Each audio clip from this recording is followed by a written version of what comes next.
Linz is a city with 200,000 people living there, with heavy industry, steel industry, and chemical industry. The whole area is 600,000 people, and there is still a steady increase from the past to the future. Linz alone has 200,000 people, and we have an increase to expect till 2040 of 35,000 people, which is around 40%.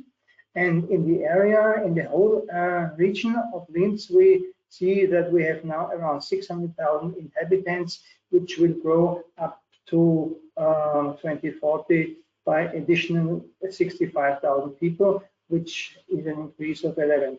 Now the area you see here, Linz needs an increase of housing, an increase of office areas, and what you see here is that the changes from 2017 up to 2022, which is the building, the construction applications that are shown for the last years. And here you see in the center of Linz a very high increase of additional housing areas, additional developments.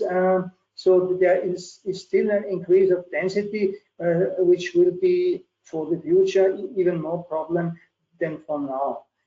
Even in the outskirts of Linz, there is an increase of building area, so there is still through this urban sprawl additional activities to be seen, so that this urban heat island issue will become more severe.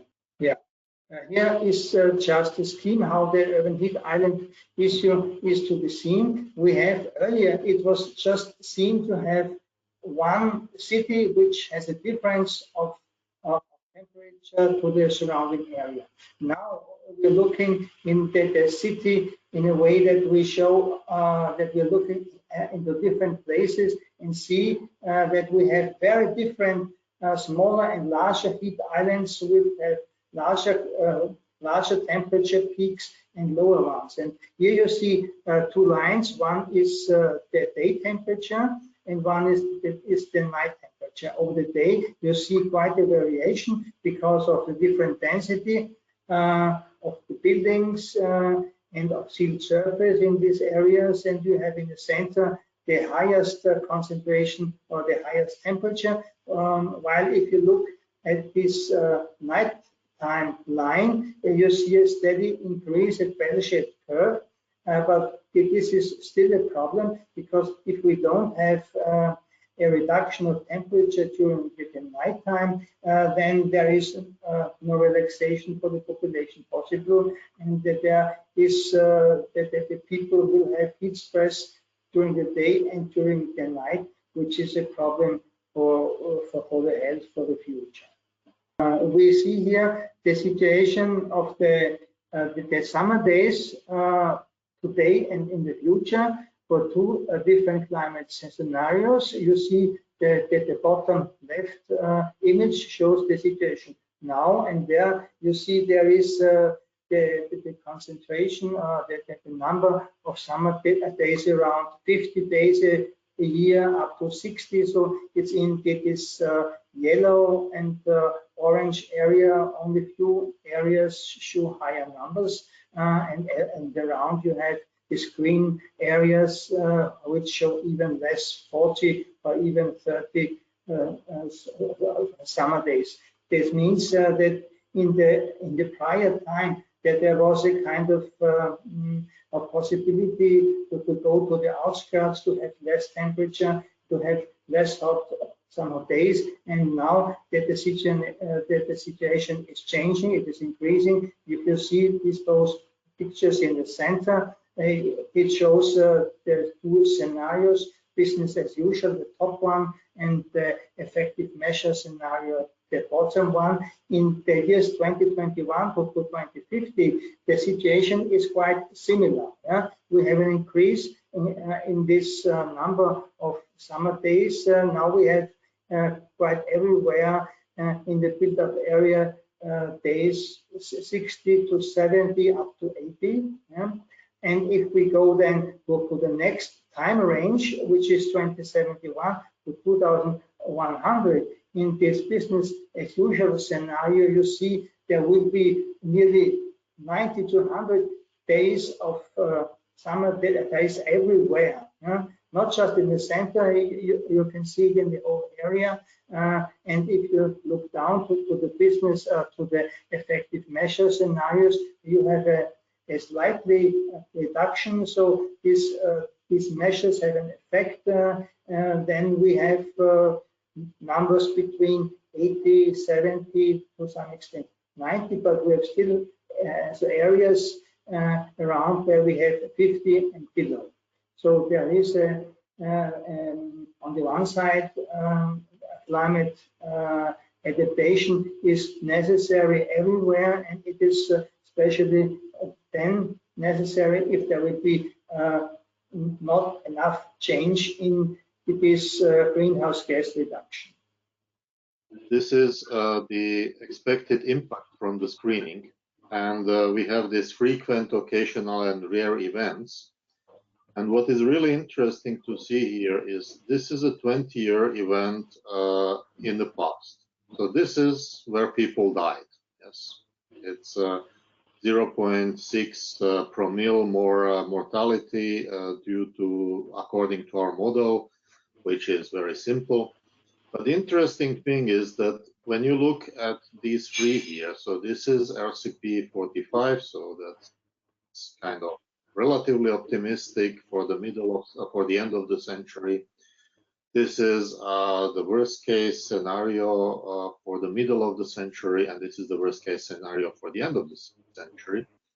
What we see here is that what used to be 20 years events in the past may become yearly or every 2 years maybe events in the future. And that's, in fact, this is kind of prediction which is consistent with more detailed modeling we had, and which is frankly quite concerning. Yeah, this means that these rare occasions from the past are going to be frequent in this effective measures scenario, and even higher in this business as usual scenario. And therefore, it is necessary to discuss about adaptation measures for heat island cooling. Here we see on the left side this reference image, what we have seen two slides earlier. The situation of summer days 2071 to 2000, so the prior situation. And if we are going for land use change adaptation, which means increase of open green spaces, a reduction of sealed surfaces, increase of trees on the streets, etc., and increase of rooftop gardens. This would lead to a cooling effect, to have a reduction of these summer days of up to 10 days in this whole area. In the west more, in the center still we have 6 days or so. So we have the possibility to come in this future time close to the situation of today, to have less heating, to have less summer days. That is then somehow better to allow improving the health condition of the people, etc. What we are now going into detail is that we look what adaptation measures are possible and what would be the impact. And this we have done for several areas in Linz. You will see here now just one example where we have been looking in the historical center of Linz. Here you can see the increase of trees. We have here now growing a lot of bigger trees in this main place, which is until now just a flat area with only pavement, with nothing green there. So the idea was to have a look what will happen if we are going to plant here trees to make shadows there, and there's also other places where we have done this. Next slide shows the result of the simulation. Left side is the current state. You see in this in this big place quite high temperatures of 44 degrees mean radiant temperature. To the left side where we have no shadow, a little bit less, but to the right, going to put the image on the right side, we see here the adaptation impact. Here we have all our trees, our new trees that would bring here a lot of reduction of heat. This was reduced to the mean radiant temperature from 44 degrees, what we have here, down to around 30 degrees, 32, 35. So we will have here you see the difference in detail. We have here the possibility to reduce the temperature of the mean radiant temperature of the whole 24 hours by around 12 degrees. Yeah? But this means that during the daytime, the difference is even higher. Yeah? So in general, what we can say here, Linz is expecting a growth. Linz is expecting increase of heat exposure. With the climate simulation, we have shown what may happen without change. And with these simulations, especially with the microclimate simulations, where we have the possibility to assess what will be the impact of adaptation measures. Yeah? And we showed this quite distinctly, and the policymakers start to react in between. There were now two decisions. There will be a final support for establishing green roofs. That there will be even a fund of €1 million to make other measures happen.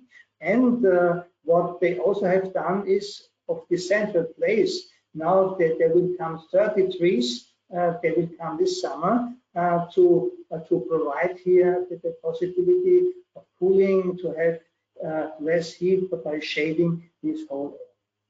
So I think this is quite a big success. What is now coming out of this project? Yeah?